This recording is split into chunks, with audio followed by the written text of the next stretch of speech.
नमस्कार, मैं स्वतंत्र कुमार और आप सभी का स्वागत करता हूं आपके अपने चैनल शॉर्ट हैंड टीम पर। तो दोस्तों, आज की इस वीडियो में दैनिक जागरण के संपादकीय से 433 शब्दों के डिक्टेशन को हम लोग लेने वाले हैं।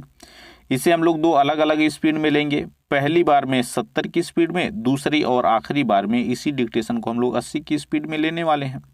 70 की स्पीड में आपका डिक्टेशन स्टार्ट होगा 5 सेकेंड के बाद। तब तक के लिए आप रेडी रहें।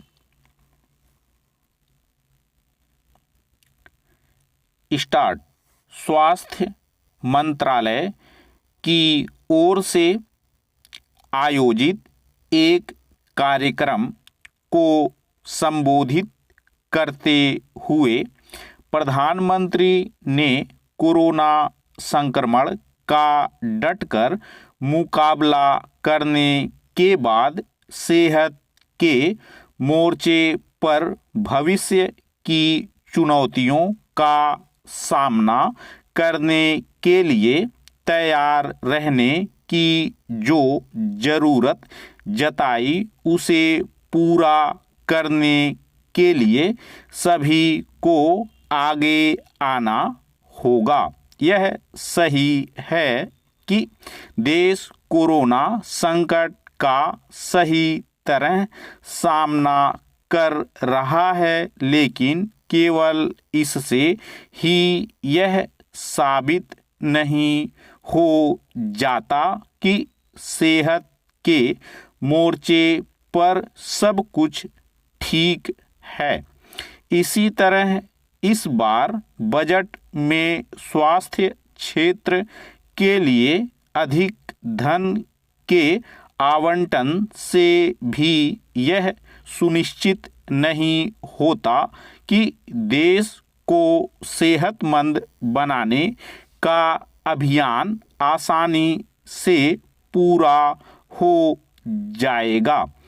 लोगों को सेहतमंद बनाने के लिए मोदी सरकार बीमारियों को रोकने और गरीबों को सस्ता एवं प्रभावी इलाज देने समेत जिन कई मोर्चों पर काम कर रही है, उनमें राज्य सरकारों की भी सक्रिय भागीदारी होनी चाहिए और साथ ही निजी क्षेत्र की भी।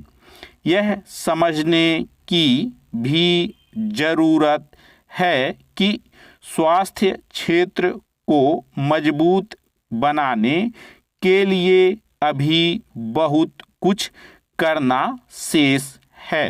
लोगों के स्वास्थ्य की चिंता इसलिए प्राथमिकता के आधार पर की जानी चाहिए क्योंकि सेहतमंद नागरिक किसी भी देश के लिए एक बड़ी पूंजी होते हैं।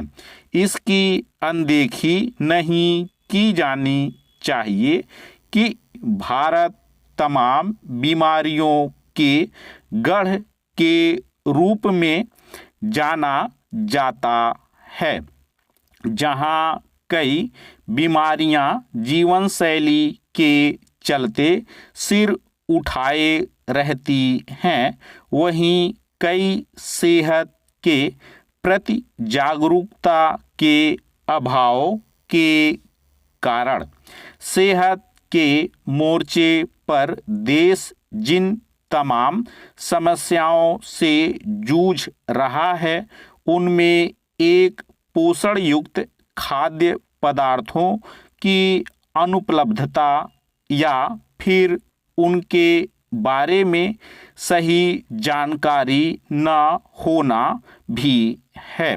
गरीब तबका जैसे तैसे अपना पेट अवश्य भर लेता है, लेकिन वह सही पोषण नहीं ले पाता। यह भी आवश्यक नहीं कि समर्थ वर्ग सेहत के अनुकूल आहार ले रहा हो। इस पर सोचा जाना चाहिए कि कमजोर और सक्षम दोनों ही वर्गों को पर्याप्त पोषण युक्त आहार कैसे मिले।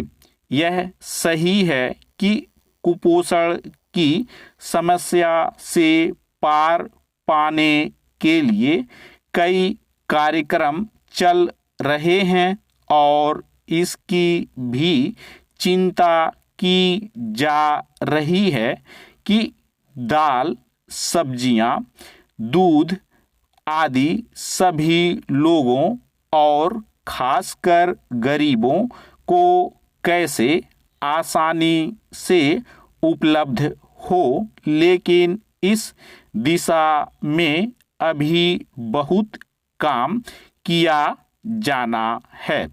इसके साथ खाद्य एवं पेय पदार्थों की गुणवत्ता के अभाव को भी दूर किया जाना बहुत आवश्यक है। हमारे नीति नियंताओं को इससे अवगत होना चाहिए कि मिलावटी अथवा मानकों की अनदेखी कर तैयार किए जाने वाले खाद्य पदार्थ देश को सेहतमंद बनाने के लक्ष्य में एक बड़ी बाधा हैं। यह बाधा दूर करने के लिए कोई अभियान छेड़ा जाना चाहिए। स्टॉप।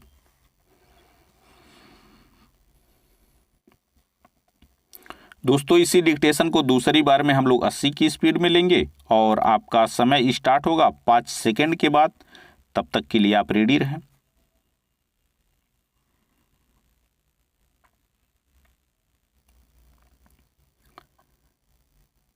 स्टार्ट। स्वास्थ्य मंत्रालय की ओर से आयोजित एक कार्यक्रम को संबोधित करते हुए प्रधानमंत्री ने कोरोना संक्रमण का डटकर मुकाबला करने के बाद सेहत के मोर्चे पर भविष्य की चुनौतियों का सामना करने के लिए तैयार रहने की जो जरूरत जताई, उसे पूरा करने के लिए सभी को आगे आना होगा। यह सही है कि देश कोरोना संकट का सही तरह सामना कर रहा है, लेकिन केवल इससे ही यह साबित नहीं हो जाता कि सेहत के मोर्चे पर सब कुछ ठीक है। इसी तरह इस बार बजट में स्वास्थ्य क्षेत्र के लिए अधिक धन के आवंटन से भी यह सुनिश्चित नहीं होता कि देश को सेहतमंद बनाने का अभियान आसानी से पूरा हो जाएगा। लोगों को सेहतमंद बनाने के लिए मोदी सरकार बीमारियों को रोकने और गरीबों को सस्ता एवं प्रभावी इलाज देने समेत जिन कई मोर्चों पर काम कर रही है, उनमें राज्य सरकारों की भी सक्रिय भागीदारी होनी चाहिए और साथ ही निजी क्षेत्र की भी। यह समझने की भी जरूरत है कि स्वास्थ्य क्षेत्र को मजबूत बनाने के लिए अभी बहुत कुछ करना शेष है। लोगों के स्वास्थ्य की चिंता इसलिए प्राथमिकता के आधार पर की जानी चाहिए क्योंकि सेहतमंद नागरिक किसी भी देश के लिए एक बड़ी पूंजी होते हैं।